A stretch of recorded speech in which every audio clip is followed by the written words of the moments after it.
नमस्कार दोस्तों, मैं नीरज श्रीवास्तव। आप सभी लोग देख रहे हैं नियो मीडिया। बांग्लादेश में शेख हसीना के तख्ता पलट यानी कि बांग्लादेश की राजनीति में हुई हलचल का असर हमारे देश की राजनीति पर भी बहुत तेजी से पड़ रहा है।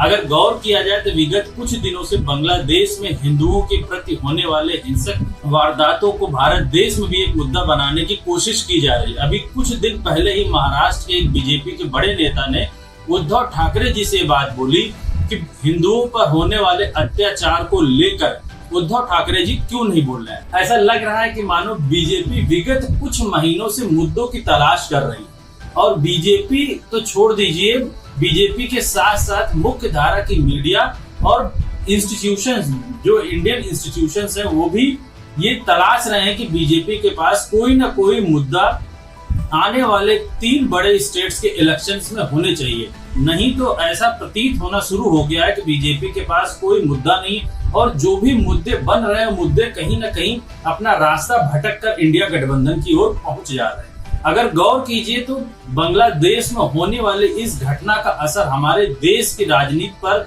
बहुत तेजी से गहराता हुआ सा नजर आ रहा है, क्योंकि इसमें भी बीजेपी की विदेश नीति धरी की धरी सी नजर आ रही है। यानी कि विदेश नीति को अगर हम गौर से ध्यान दें तो बांग्लादेश हिंदुस्तान की कोख से जन्मा हुआ एक देश है। 1971 में इंदिरा गांधी जी ने एक नए देश की स्थापना की, जो कि कभी उत्तरी पाकिस्तान के नाम से जाना जाता था। लेकिन 1971 में इंदिरा गांधी जी जब देश की प्रधानमंत्री थी तो उन्होंने इस अवसर को भुनाने की पूरी कोशिश की और बांग्लादेश एक नए देश के रूप में जन्म लेता। और बांग्लादेश को कहीं ना कहीं माना जाता है वो हमारे देश का एक बहुत अहम हिस्सा है, क्योंकि बांग्लादेश में जो भी प्रधानमंत्री रहा है वो हमारे देश के साथ जुड़कर ही, हमारी संस्कृति के साथ जुड़कर ही काम करता रहा है। लेकिन इधर विगत 10 सालों से ऐसा लग रहा है कि देश के जितने पड़ोसी राज्य हैं, चाहे वो बांग्लादेश हो, नेपाल हो, भूटान हो, म्यांमार हो, सब पर चीन की निगाहें इस तरीके से बनी हुई हैं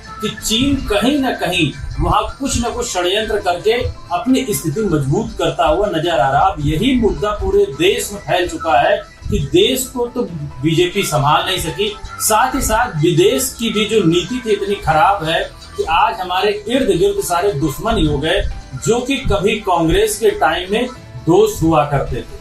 आने वाले महाराष्ट्र, झारखंड और हरियाणा के इलेक्शन में इसका असर आपको बहुत आराम से दिखेगा। अगर आप गौर कीजिए तो आने वाले जितने भी सर्वे महाराष्ट्र में हैं, वो सारे सर्वे ये बता रहे हैं कि महाराष्ट्र में इंडिया गठबंधन 288 सीटों में से 190 से 210 सीटें जीत सकती है। और ये बात सिर्फ सर्वे ही नहीं बल्कि बीजेपी का इंटरनल सर्वे भी कहना शुरू कर दिया है। बीजेपी के घटक दल जो भी महाराष्ट्र में है, चाहे वो एनसीपी अजीत पवार की कह लीजिए या एकनाथ शिंदे की शिवसेना कह लीजिए, ये दोनों लोग आज की डेट में ऐसा लगने लगा है कि सेल जैसे कपड़ों की सेल की जाती, एक के साथ एक छूट, वैसे वो एक के साथ एक नई नई पॉलिसीज लॉन्च कर रहे हैं। लेकिन मानो ऐसा लग रहा है कि वोटर्स को लुभावने वादे तो किए जा रहे हैं, लेकिन वोटर उनकी तरफ नहीं आ रहा, कोई मुद्दे उनकी तरफ नहीं आ रहे हैं। जबकि बंगाल में हुई पूरी घटना को मुख्य धारा की मीडिया और बीजेपी पूरा ये चाह रही किसी भी तरीके से इसको महाराष्ट्र के इलेक्शन तक हिंदू मुस्लिम करार करके एक नए मुद्दे को जन्म दिया जाए।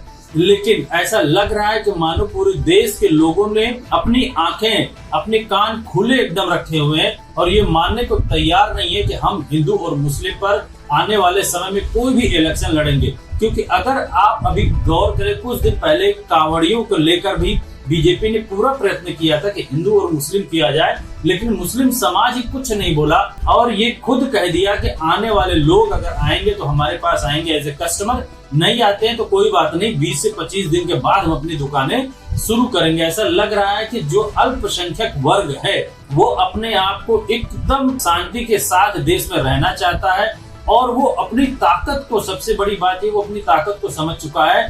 ताकत उसकी सिर्फ वोट है और एकजुट होकर वो इंडिया गठबंधन को वोट कर रहा है।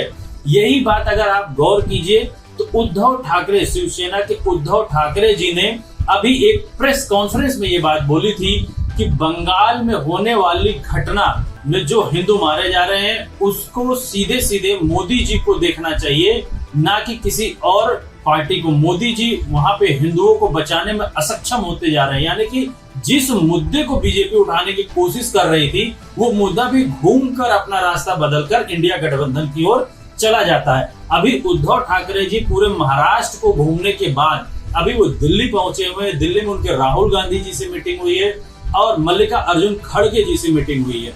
ऐसा लगता है कि जो बीजेपी की मीटिंग हुई तो उस बीजेपी की मीटिंग में भी वहां के लोग ये बोलना शुरू कर दिए कि 200 प्लस इंडिया गठबंधन जीत सकती है और उद्धव ठाकरे जी ने भी अपने दिमाग में बना लिया है कि 200 प्लस सीटें ही जीतनी है। बीजेपी अभी तक कुछ दिनों तक ही इंतजार कर रही थी कि 2024 के 4 जून के इलेक्शन के बाद हो सकता है कि इंडिया गठबंधन में फूट हो और महाराष्ट्र में उद्धव ठाकरे और शरद पवार जी राहुल गांधी जी से दूर हो जाएं। लेकिन ऐसा लग रहा है कि मानो राहुल गांधी ने अपनी एक ऐसी टीम बना ली है कि जिसमें कोई कॉन्फ्लिक्ट यानी कोई द्वेष की भावना है ही नहीं।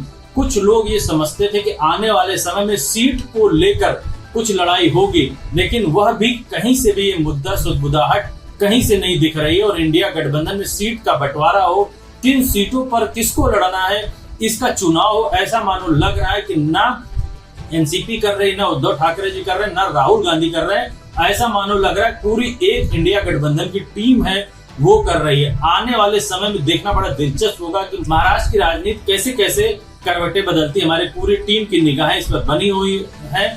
मैं अपने सारे दर्शकों से बोलता हूं कि ज्यादा से ज्यादा चैनल को शेयर करें, सब्सक्राइब करें। धन्यवाद।